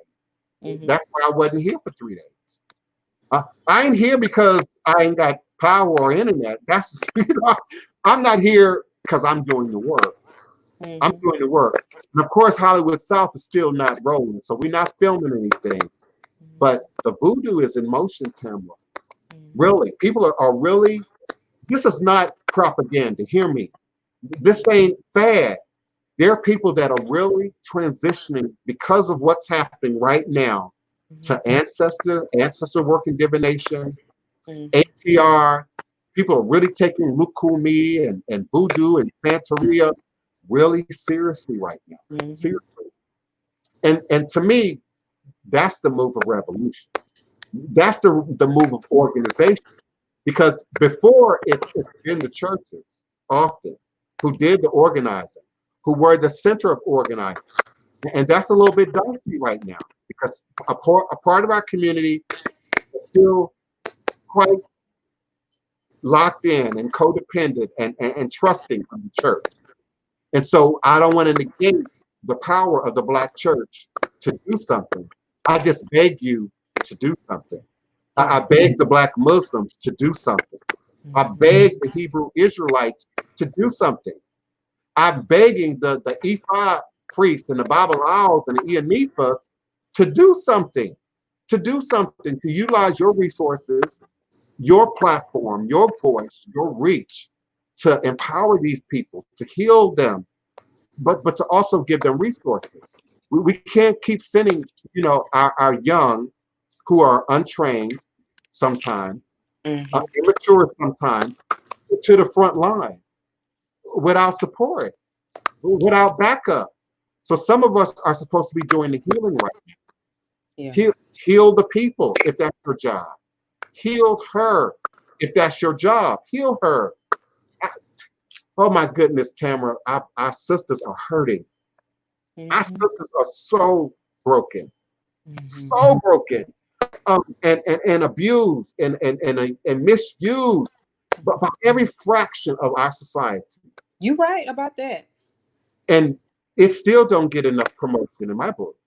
It still don't get enough conversation in my book.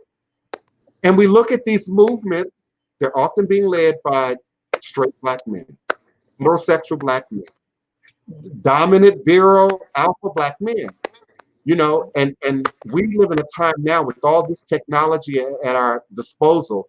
I've said for years that the internet evens the playing field. It is a two-edged sword, really. It cuts in both ways, but it evens the playing field. So this is an opportunity for us to promote and support our Black women. This is an opportunity for us to promote and support our Black children. This is an opportunity for us to promote and support our Black community, gay, lesbian, transgendered, male, female, straight, whatever it is. It is indeed the fabric that holds it all together. So, those of us who are qualified to do ritual, for war, for battle, do that. Do that. I'm getting very little sleep right now. I'm doing 5 hours of sleep maybe. Almost like I'm sewing for Mardi Gras. That's the schedule I'm operating on because people are that involved right now in what's happening on the street, but also in doing something about it where they can, getting in where you fit it, you know, and create what might not already be in position. You know, create a network where you can pool resources and send those resources to the front line. I'm doing what I can with this end. I share what I can verbally on camera. Some things I can't say, obviously. I think that's another component to revolution that some of the younger people are not clear on about revolution. When you go into war, you can't tell all your plans. You can't, tell your strategy. You can't share your strategy. You can't tell where all your soldiers are. You can't tell where your ammunition is housed, you know, but you got to be active.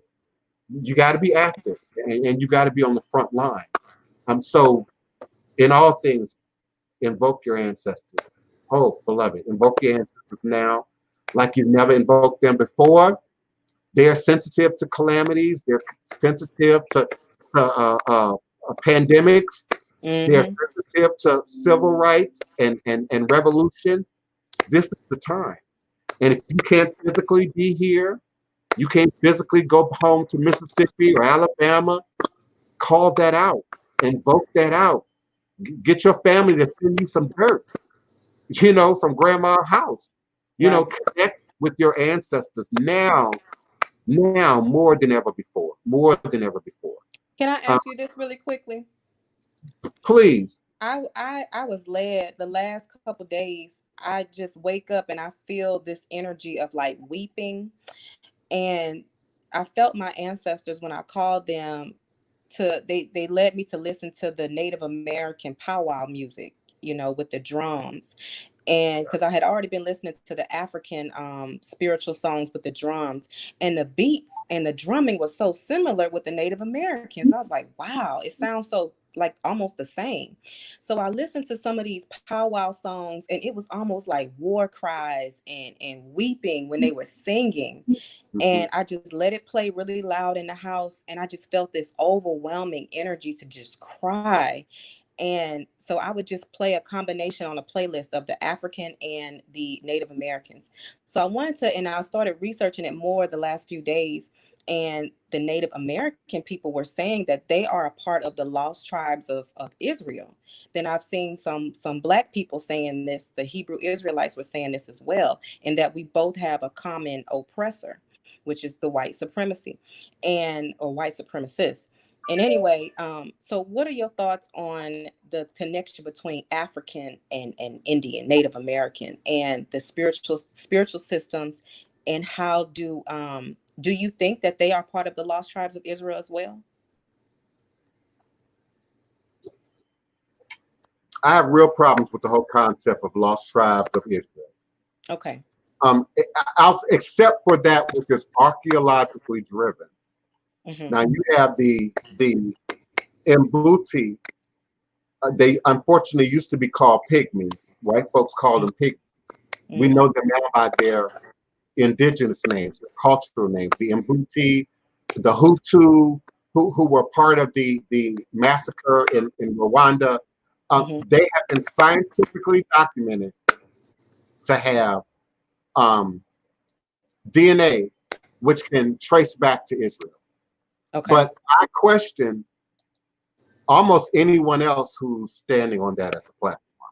Okay. I have a problem also with the cradle of civilization actively being moved out of the continent of Africa, whether it's by white people and white archaeologists and scientists and historians, or even now by new Black folks. I have a problem with that.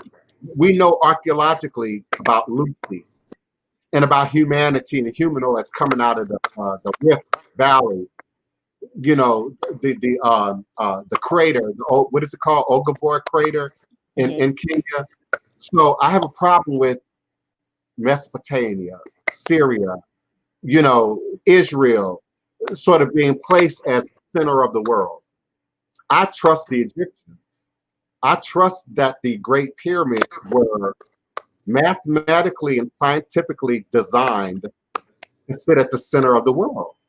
And so I have a problem with, you know, culture being sort of moved north, moved outside the continent. There's also sort of a historic basis for us, particularly African Americans, wanting to skip generations of ancestors, almost as if to skip slavery altogether, and go back to ancient Egypt, for instance, or go back to Israel. Israel is just now the new trending Black Mecca. You know, I can remember. Yeah, I remember in the 1970s it was Ethiopia. You know, we're going to repatriate, going to all go back to Ethiopia. And Ethiopia was seen as sort of the Black Mecca, you know, from that Afrocentric African Rastafarian perspective. There was a moment when West Africa was sort of showing up as a return home. Ghana and Nigeria, a few countries welcomed African Americans. Was it in the 90s? I'm not even sure when it happened, because it wasn't very real. It didn't happen much, as we know with Israel or even Ethiopia. I personally know African Americans still today who are living in Ethiopia and living in Israel. So I have a problem with that. I believe that our salvation is in voodoo. I do too. I just do. Our salvation is in voodoo. And you have to understand how I use the word voodoo, which I know, Tamara, you do. But for my listeners, all ATR is voodoo. And if you want to look at ancient Egypt, Samaria, you're talking about voodoo. You're talking about ritual practice that migrated out of North Africa and then spread to other parts of the world. Voodoo. Voodoo is the first organized religion in the world. Voodoo. And so that ritual application is crucial to our healing, to the antidote, to our salvation today and moving forward. And half of that, if not more, is ancestral foundation. You got to have that 4 square foundation of ancestors in which to really build your house upon. And lineage is connected to that. So through the delusion of hoodoo and root work conjure, to relegating it to the realm of pagan ritual, it's universal for everybody. They're trying to sever ties to lineage. They're trying to sever ties to power. Even their magical book says there are people who will call themselves Jews who are not. The Bible say that. So who they talking about? Who they referencing? And today we still have this battle of over Israel, over being Israelite. You know, why not a battle over being Black, being African? What's the name? Dolazar opened up a can of worms with that. How Black are you really? You know, how Black are you really? How white are you really? You know, and race as we know it, as we discuss it, is so superficial. We have to look at ethnicity. We have to look at lineage. We have to look at culture. We have to look at tradition, if you will. So I listen to it all. I explore it all. I research it all. But I'm not a fan of the Hebrew Israelite approach. I'm not a fan of the Israelite approach. I'm just not. And it also requires me to trust the magical book. And though I reference the magical book a lot, I talk about the Bible a lot. I pick and choose from the Bible a lot, because I know some Christians listening to me right now saying, well, you believe the parts you want to believe. Yeah, I accept the parts I want to accept. I believe the parts that have been documented and provable. I accept the parts that have a footprint, you know, around the world. I accept those parts, but the King James parts, the other 21 different translated parts, no, I don't accept all of it. I don't. And if you can't read and understand Hebrew, if you can't read and understand Amharic, you can't argue the Bible with me. You just can't.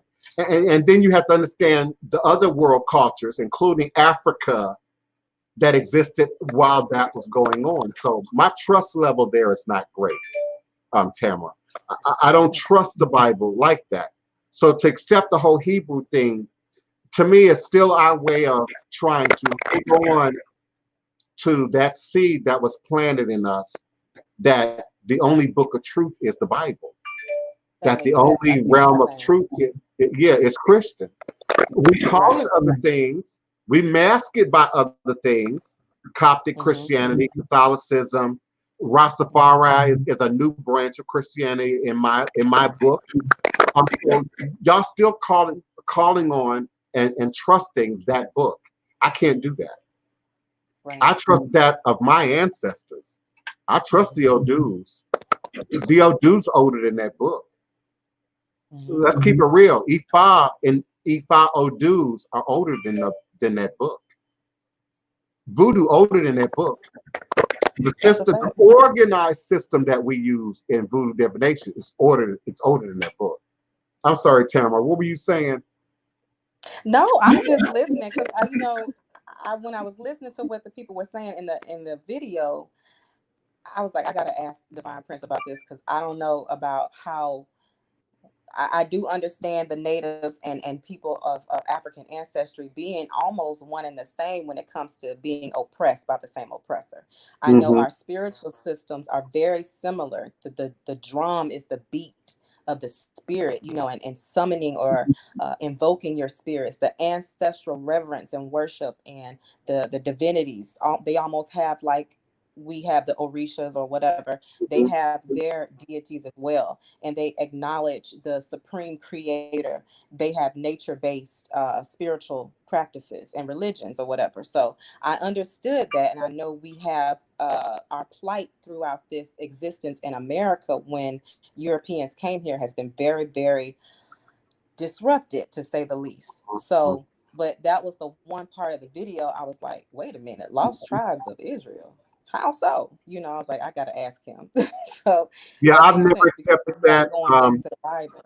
Yeah, I've never accepted that. As you can see, I've been around a minute.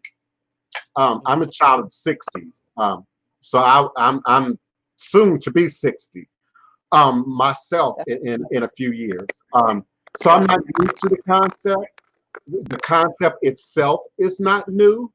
Like I said, I know Black people from America who went to Israel in the '70s, in the '80s, and then when Ethiopia shipped those Ethiopian Jews from Ethiopia to Israel, some of them also made that journey. I'm very familiar with the topic, but my answer is always wear your DNA. Let me see your ancestry.com. Let me see your 23andMe. I might accept it after I see that, but just the philosophy of it, no. In that regard, ain't the Mormon story, ain't that similar? The Mormons claim Jesus came to America and left a footprint there for them to find and to follow. So I still have a problem with just using the tool of white supremacy. I know that's hard for some of you all to hear. The Bible is a tool of white supremacy. Simple. It was hard for me to accept that first, but when I accepted it, I felt so free because I was open to now being able to hear and understand the truth of what it really is. It was very hard because when you raised in a really strict Baptist Christian household and everything that you do or say or think can send you to hell and everything is condemning, you scared of everything. So, but when I finally was like, what my ancestors are showing me is true. This is something that has been used as a tool and a weapon to control our people. So, and it has caused a lot of negativity in culture and in my personal life because I always thought everything I did I was going to hell for. So I just got to the point to say, you know what? If I'm going to hell, I'm going out guns blazing. I'm about to do this voodoo stuff. I'm about to see what's and listen, that fear is very real. That fear is very real.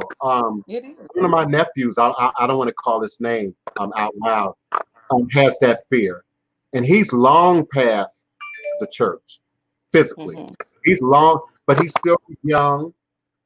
He grew up under that evangelical Christian energy, and that fear of hell is very real. The nightmares and the dreams and the connection to that. That's why I call it a God spell. God-spell. You call it the gospel. I call it the God spell. That's what it The is. God spell. It's a spell. It's a form of witchcraft. It's a form of spiritual religious manipulation. Okay? And I'm not against the believers. Understand what I'm saying? The believers know that how we view the Bible today is a human construction. Mm-hmm. They took bits and pieces from different places and brought them together for that book. Mm-hmm. There was no consciousness that we're going to write this book. That came over time. That came with human intervention and manipulation. The idea that it's the word of God. Well, God, spoke that, are we talking about channeling? Did God channel a book? Oh, no, that's witchcraft. That sounds occult. So what are you saying? Did God possess? We have spirit possession in voodoo. Ogu take over your body. Ati Legba take over your body. Did God possess somebody? And they wrote the book? Oh no, well, you talking about witchcraft. Well, what are you saying? It's inspired by God. We all inspired by God, right? Don't God inspire all of us to do right? Or am I wrong? I mean, so I never did, even as a kid, beloved, I didn't make no sense. And I was a faithful believer, just as you describe yourself. Both of my parents are in the ministry. I see my parents as light and dark. Okay, God and the devil, but they both in the ministry, so they represent those aspects of the ministry for me. I have first cousins, well known, internationally known, be on CNN and MSNBC, well known. Okay, so I grew up in the church. I grew up in ministry. I know how that looks and how to operate in that frontward and backward. Jay White is also in my house. Jay White, similar background. We know what ministry looked like, but we also know what witchcraft looked like. Even at 10, 11, 12, when I was going to the Bible, digesting witchcraft books, I knew a demon in church when I saw one. Right. And I was shocked that nobody else did. And if they did, they weren't taking any action. So often if it ain't showing up in your demonstration, you don't know, or you don't understand what you say you know. Then there were times that our bishop back then, may he rest in no room, he commanded spirit. I saw it. I saw the casting out of devils, but I also saw devils that existed in that environment that weren't cast out, that worked evil, that's planted seeds, that fueled corrupt energies within the dynamics of that group. It eventually brought that group down. That church was torn down. Eventually, they had to move to another location and start again with almost an entirely new group of people. Even the old families who were originally a part of the building of that space ain't there no more. So you all playing around with this voodoo, playing around with this group work, playing around with this conjure, playing around with this. It ain't no joke. It ain't no joke. It will catch up to you sooner or later. It will catch up to you. I don't know how great a tarot card reader you claim to be. I don't really care. It's not personal to me. But it will catch up to you. That energy will catch up to you. And if you don't have the skills, the application, I mean, it's like a parent with no parental skills. Right. Who gives them licenses for parenting? What state qualifies a parent before you're allowed to have children? No. What state gives you a license to have children? What state gives classes on it? but we assume the responsibility, right?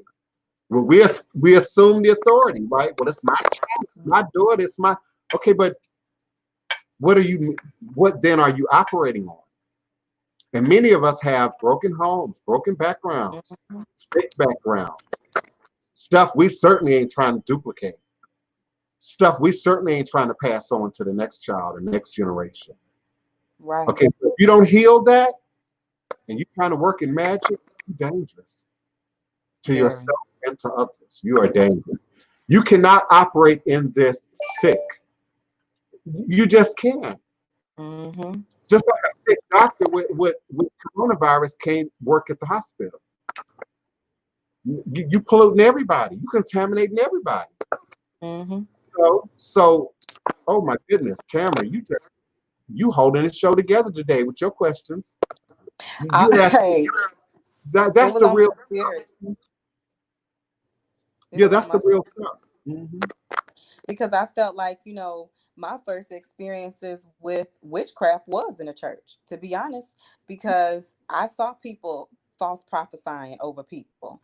I saw people laying hands on people, and the next thing you know, the person that they laid hands on was sick as a dog. So what spirit did you transfer to that person?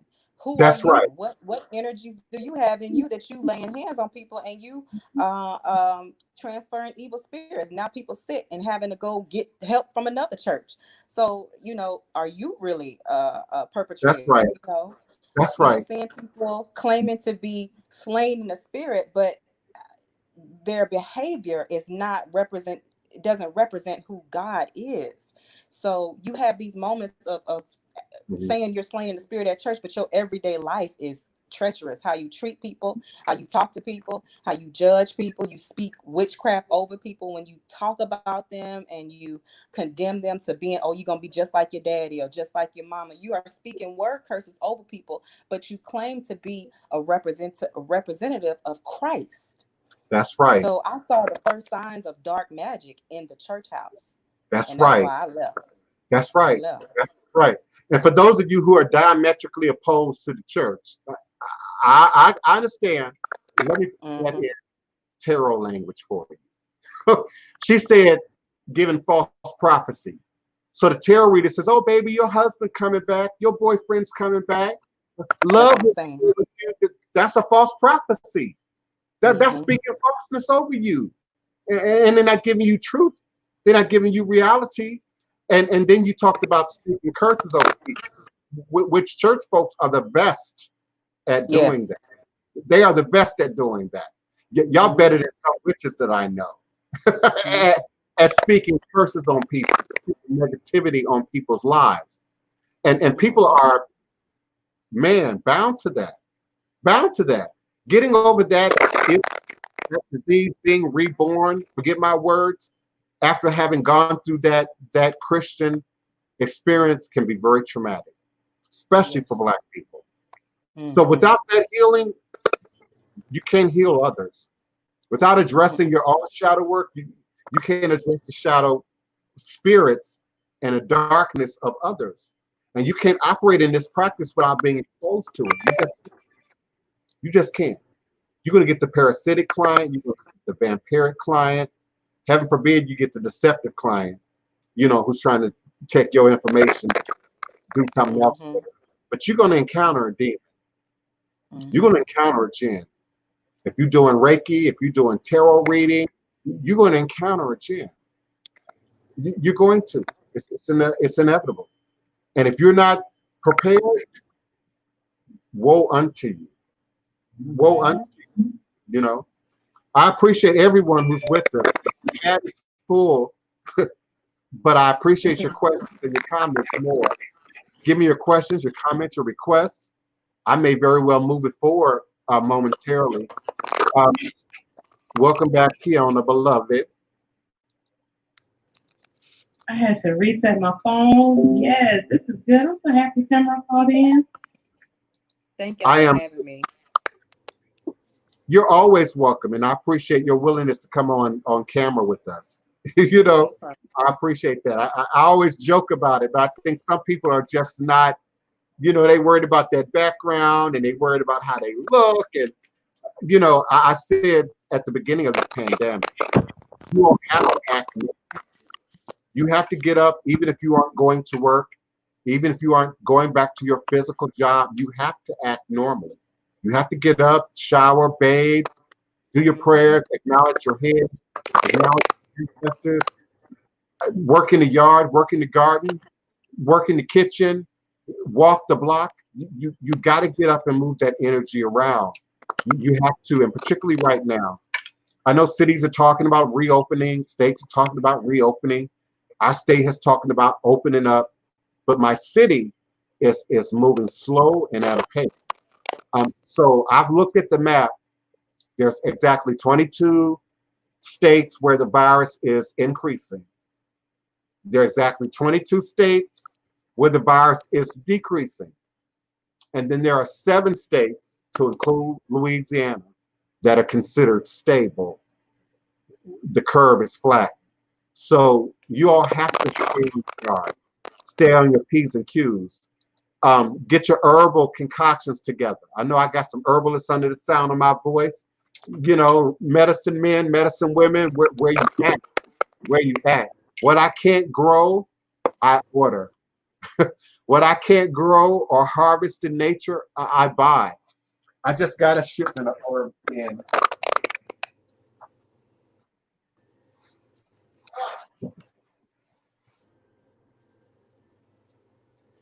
Yeah, I'm talking about like this. Okay. Okay. Oh, wow. Yeah, I'm talking about like this. Okay. You got to get your herbs together. And some herbs, obviously, you want them to be fresh.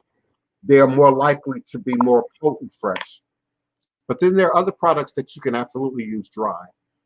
Dried roses, for instance, is a popular form of airway that we use in voodoo. Many of you may not have ever heard that before. Dried roses, dried flowers of every kind have a use, have a purpose, scientifically, medicinally, but of course also in terms of magic. Rose hips and dried roses are also a great tea. Great tea. I love roses and rosemary mixed together. It has the only way I can describe it is it has a very red taste. Your tea is going to be reddish in color, and it's almost like hibiscus or almost like a bisa. It's a very unique, sweet flavor to it. But now is the time. You got to keep your immune systems up, but you also got to keep them gree-grees and them potions and notions and lotions. You got to keep them coming, especially now in this time of Corona. Kiana, beloved girl, I don't know what you're doing. You got a lot of background noise. It's not the show. Oh, okay. Then that must be Tamara Bragg. It must have been me. She sound busy. That must be. I put you. Oh, it's not disruptive. I was just taking note of it. Okay, it's the storm. Oh, it's the storm. Okay, then that's fine. Yeah, it's storming here in Baton Rouge. Obukoso Ale. Abio Cabio Sile. Shango. Okay. Guinevere Reed says, beloveds, please read books on African studies in America. One in particular, They Came Before Columbus by Dr. Ivan Van Sertima. Yes, Guinevere, listen, you know, they say it's bad luck 90 seconds to tell a woman's age or to even suggest a woman's age. So I'm not even going to go there. But girlfriend, I read that book in high school. Okay. They Came Before Columbus, been around a good while. And I know there are many under the sound of our voice who are younger who absolutely need to read these books that have been around, you know, for some time, and really give yourself a strong foundation for activism, for revolution, for protest, for getting out there in the street. So that's a great book. I strongly suggest that. That's a great book. Listen, you all, it's been 2 hours of a great show. Listen, I ain't doing 3-hour shows no more. It's not good for my body. If Black lives matter, my life matter too. My life matters. Okay. So I can't sit in this chair for 3 hours, 3.5 hours every day with y'all. It's not good for diabetes. It's not good for my health. I got ritual work to do. We are in Louisiana. We got storm weather moving through. Great time to work ritual is doing storm. It's doing storm. When that wind and that electricity is moving through the air, it's a great time to do work, especially battle work, especially warcraft work. It's a great time doing your thunderstorm, doing your hurricanes, doing your torrential rains, doing your seasonal transitions. Do the work. Be willing to do the work. I honor, acknowledge all my godchildren right now who are doing the work. I'm about to shock y'all. It's coming. The house has increased. 1509, 15 and 11, House of the Divine Prince. 1509, 1511, Hoodoo Central. So my students, my godchildren, they about to shock and amaze y'all. They about to shock and amaze y'all. And I need practitioners to do this work here in the house, here on the ground, here in Louisiana. But I also need ministers and administrators and spiritualists and healers to do virtual work in your town, in your city, where you are. But we need you to be qualified. We need you to be certified. And if you don't have that, have no shame, have no fear. Come to me honestly, but be open to transition. Be open to training. Any job, IBM ain't gonna hire you without a 90-day probation period and some training. So beloved, if you think in 60 days you done gathered all you can gather about eguns and you think you deserve to move on, move on. But we need to build a relationship over here. Okay? We need to know who you are over here if you're going to represent. And we have space right now to bring others into this vision. So please, I beg of you, please, this is the time. This is the time. Guinevere Reed, girl, don't be talking about recipes you're not going to share. Yeah, now you talking about a cold remedy. Pine cone. Dry brown pine cone. This is a cold and flu, respiratory. I know this is, walking the line right now, sensors. I know this ain't no coronavirus recipe. So, yeah. Okay. Cold and flu, my family been doing this 100 years. Dry wood pine cones, the wood ones, not the green ones, not the soft ones, those woody, hard ones. Okay. Wash them off really good. Boil them into a tea. So you might have 4 pine cones, maybe to a full gumbo pot of water. Okay, and you're gonna make a tea. All that menthol and that's in that pine oil is in that tea, and it's digestible. It's edible. It's safe.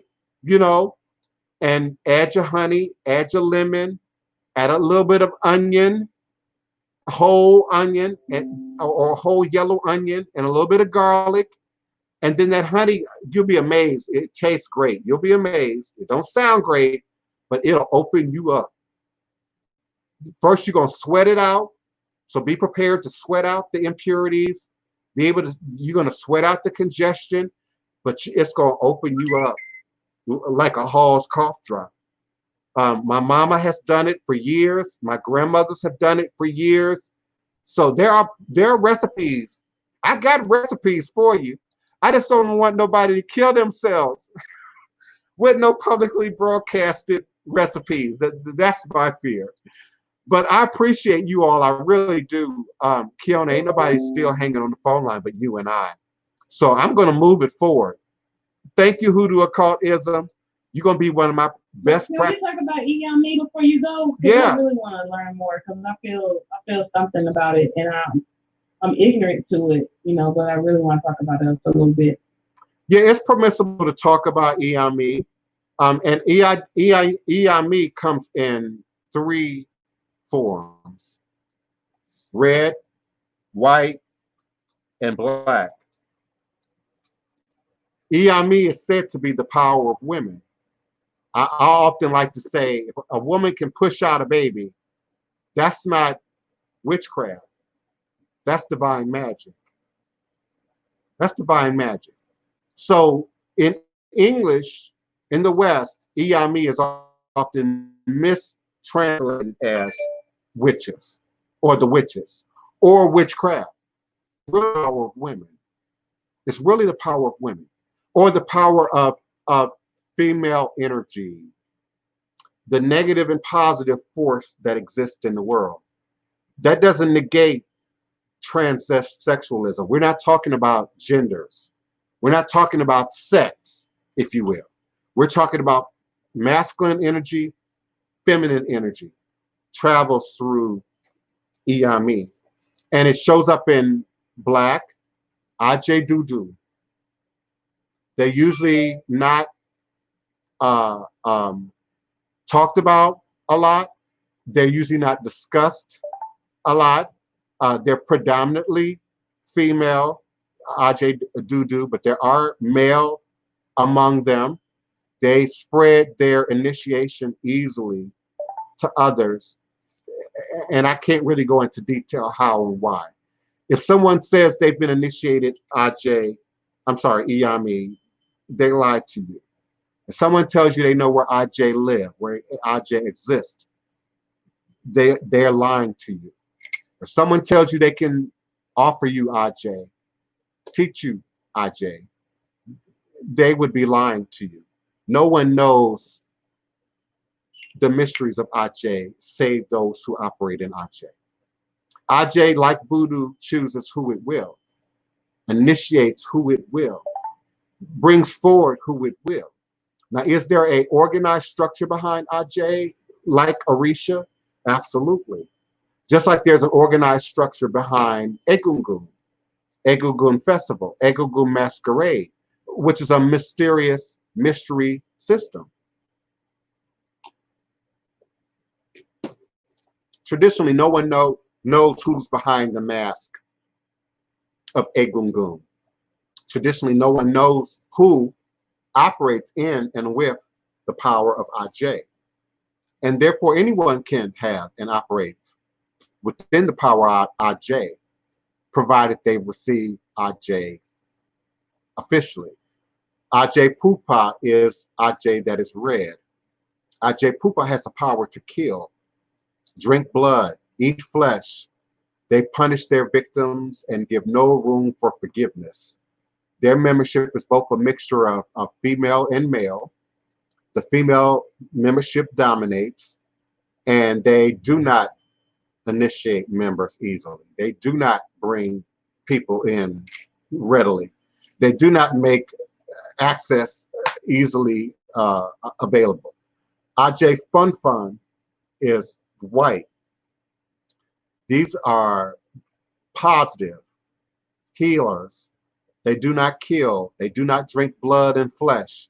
They use their energy to bring protection, blessings, prosperity to whomever they love, children, husbands, wives, family, friends, community. Ajay Fun Fun bring knowledge, power, blessings, protection. And it is also indeed very difficult to be initiated Ajay Fun Fun, to be received as a part of Ajay Fun Fun. Ajay translates into sacred mothers, our sacred mothers. And so, of course, we acknowledge our mothers, we acknowledge our ancestors, we acknowledge the great powers of those who came before. A unique trait to Egungun Masquerade is that Egungun Masquerade is dominated by men, traditionally. It is men wearing the mask of Galede, of our great mothers, who sway their hips and wear jewels. You see me do Galede. But is it in honor to acknowledgement of our great mothers, our ancestral mothers, if you will. So there is this misunderstanding in the West that Ajay is, and Iyami. Ajay translates into luck. Ajay is an extension of Iyami. That's why you keep seeing me interchange those words. Often, if you have the blessing of Iyami, you walk with Ajay. You walk with luck. You walk in prosperity. I've been accused of being lucky in the last 24 hours, or the last 48 hours. I've been accused of being lucky. I don't even like the word luck. As an extension of my evangelical past, I don't believe in luck. I believe you are blessed or not. And you can draw in blessing. You can feed blessing, but you can also bring curse on yourself. You can also bring a curse on your own head. You can also bring negativity on your own head. And so when we say honor thy mothers and thy fathers, that that day might be long, that's from the magic book. We could also be saying honor spirit and honor physicality, because that magical book says, give unto Caesar that which belongs to Caesar. Follow laws, earth laws, but still acknowledge spirit and that which is higher. So Yami is the power of feminine energy. When we talk about our intuition and we talk about our emotion, we're often invoking Iyami and pulling from the power and the forces of Iyami. I know I've said a lot, and I've kind of gone all over the place a little bit. So Kiona, help me out here. I think my chat is moving on me. Did I answer the question? I'm seeing several question marks. Are you with me? Yeah, she's with me. Well, beloved, I'm going to keep it moving. Does anyone else have a question? Tamara Bragg, did you have anything else that you wanted to say, that you wanted to offer before I move forward? No, I'll follow up with you tomorrow. Okay, that's great. I'm looking at your private message. That's great. All is a blessing. Well, listen, y'all, I appreciate you. I do. And I'm here for you. I am going to move forward. I have a 3 o'clock appointment, and then I have some ancestral work and divination to do today. Give thanks. Of course, I have to feed Olukosu and Yansa today, along with the ancestors. So I am going to move forward. I'm always grateful for your love and your participation here live on the show, both Blog Talk Radio, as well as all the visual platforms, YouTube, StreamYard, Facebook, Periscope, wherever you might be viewing and experiencing us today. I do want to leave you with my B affirmations. So please forgive me. I'm going to mute my phone line so that I don't get any background noise. I'm Tamara Bragg. You're great. I'm not getting any kind of background noise or feedback from you. And so if you will, just allow me a moment to gather myself and to breathe. And I remind you to do the same, to always to breathe. We in this culture, we move fast, we move quick, we stressed, we full of anxiety, we full of fear, and we breathe shallow. We're talking fast and you're breathing shallow. You're thinking fast and you're breathing shallow. You're cleaning up and you're after the kids and you're doing your work and you're not remembering to breathe. On a checklist of what can I do to be more spiritual? What can I do to be healthier? What can I do to be more in tune? Checklist number 1, breathe.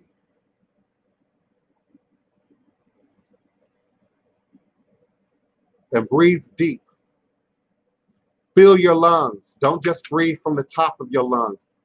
Musicians, singers, we're taught to breathe from our diaphragm, from your stomach, from the depths. And feel it and release. Not too hard, not too much. I'm not trying to invoke hyperventilation. Just deeper breathing. Taking in more oxygen, especially for you smokers. Breathe. Think. Relax. Allow your body to consciously relax. And then sit in the moment. Don't live in the past. The past is just a dream now. The past is just a memory. You can't live in the future. That's a dream. That's our vision of the future, our illusion of the future. You've got to exist in the now. You've got to exist in the now. So breathe in the now.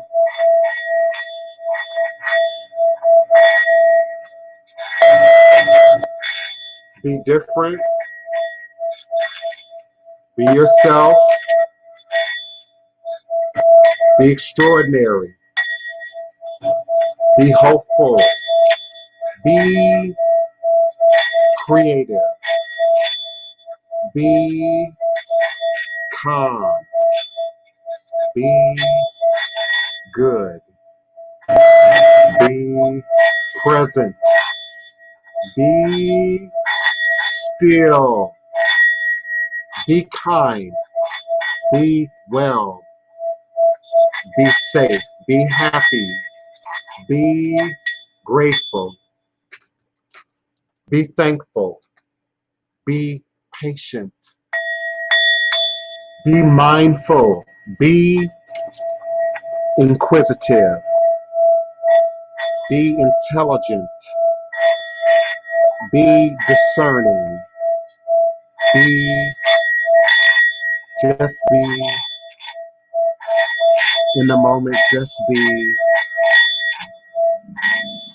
Be wise. Be erudite. Be practical. Be conscious. Be aware. Be love. Be alert. Be alert. Be careful. Be proactive. Be strong. Be phenomenal.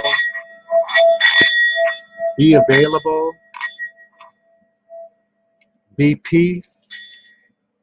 Be peace. Be peace.